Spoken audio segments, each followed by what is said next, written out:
Welcome aboard this Bering 76 Explorer yacht called Lemanja. In this bite-sized boat tour video, I'm going to show you around some of my favourite areas on board this very capable steel Explorer yacht. If you'd like to watch the full yacht tour video, then I will leave a link in the video description. Now, at the time of uploading this video, she is currently listed for sale. For more information, head to my Linktree page via the pinned comment or video description, and then just scroll down to the featured boats currently for sale section. But for now, join me as I highlight just a few areas of this mighty Bering Explorer yacht. So what I want to do now is just show you around some of my favorite features. I'm going to start in the accommodation area because there are some other people on board filming at the moment, so I thought I'd sneak down here and show you around some of my favorite features in the accommodation areas. Starting of course with a full beam master cabin. I absolutely love the finish down here, really high quality. Has a really nice feel to it. You know, even the finer details, when you look around, you see the finish on the cabinetry. It's flush with everything around it. All the lines and the curves are just smooth. It's just a really nice high quality finish. I love this master ensuite as well.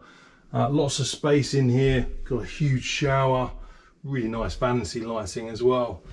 As you can see, plenty of headroom in here, which again is great.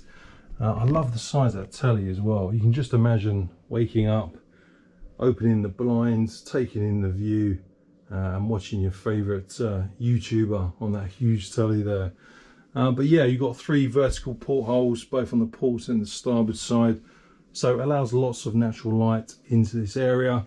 And if, like me, you're a bit of a workaholic and you even work when you're underway or when you're visiting your favourite places, you've got a great place to sit here and do some work as well.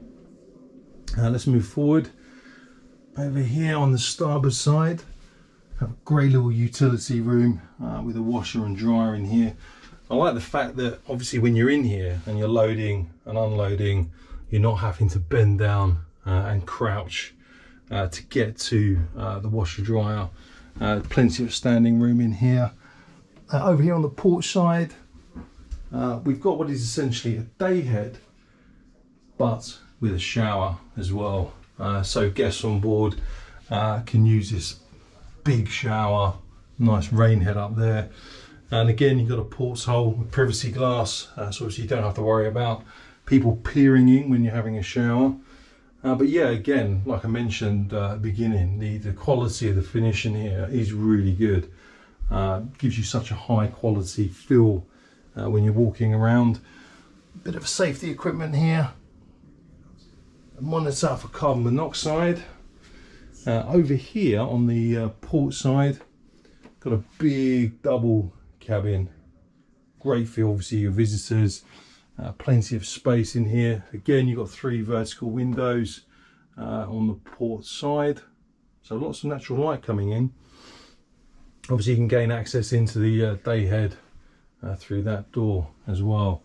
But certainly one of my favourite features in the accommodation area is this space in here. Now, the owner elected, instead of having this area as another cabin, instead he wanted to have this turned into an area for storage space.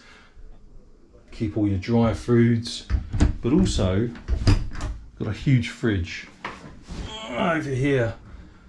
Oh, look at that refrigeration space. I know on some of my videos, you know, viewers point out some boats I've been on a bit of a lack of freezer and storage space, but you certainly don't get that on here. But yeah, check out all that space.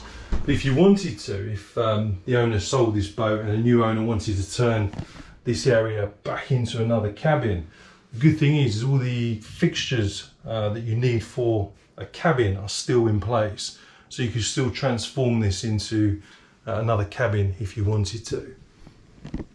Huge mirrors there, give excellent sense of depth. And because of the class of this vessel, check out that watertight door, how thick that is. Let's move into the forward cabin. Now, one of the things that I noticed when I came in here is just how high up the bed is. But that is high up for a reason. So the owner wanted to make sure that his guests had a big enough bed that they could obviously, you know, come on, enjoy themselves without feeling too cramped. So what the owner decided to do was lift the bed up. So you've got an elevated bed here. But what it meant is that you could get a wider bed in here than what you typically find on a boat of this size. And I really like it. Also, one of the benefits of having a bed up this high is that you've got plenty of storage space under there. You could fit loads of stuff on there. I mean, I travel around with a tiny little suitcase, so I'll probably fit about 15 of my suitcases in there.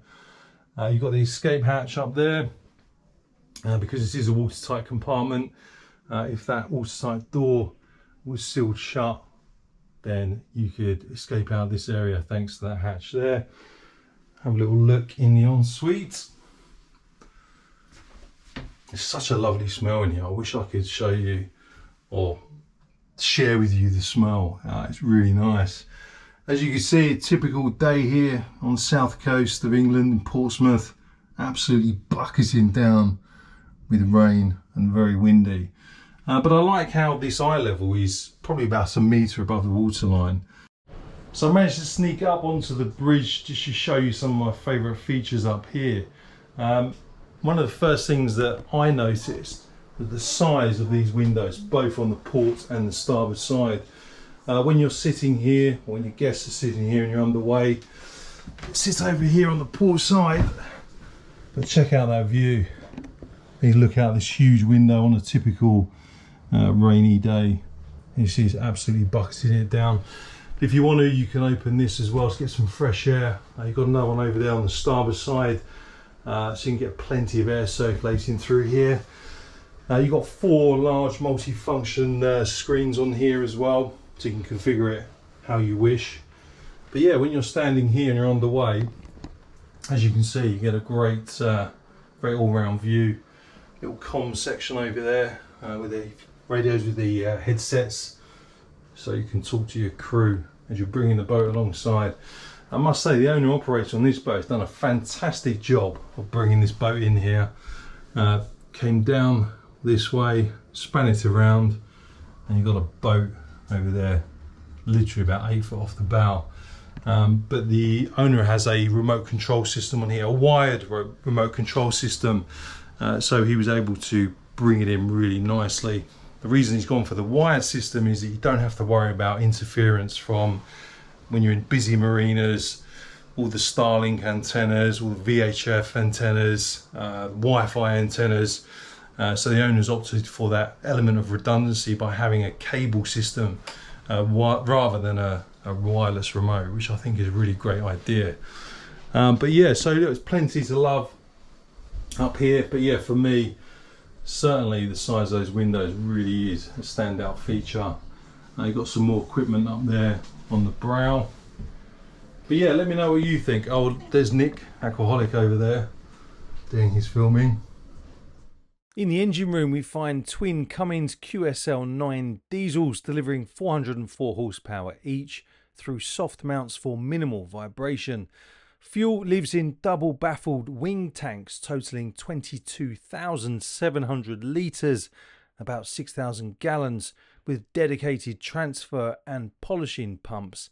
Abtract dual fin stabilisers bolt to the keel to keep her level underway and on the hook.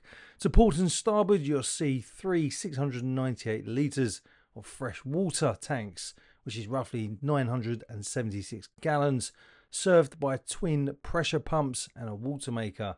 Everything is arranged with walk-around access for ocean-going serviceability. Remember to watch the full boat tour video, head to the link in the description or use the one pinned in the comments. And if you want to find out more about this boat, as mentioned at the beginning of the video, she is currently listed for sale. Head to the same links and then scroll down to the bottom of my Linktree page. And if you are wondering about speed and range, her max speed is 11.5 knots. And at her cruising speed of 8 knots, she'll cover over 4,000 nautical miles.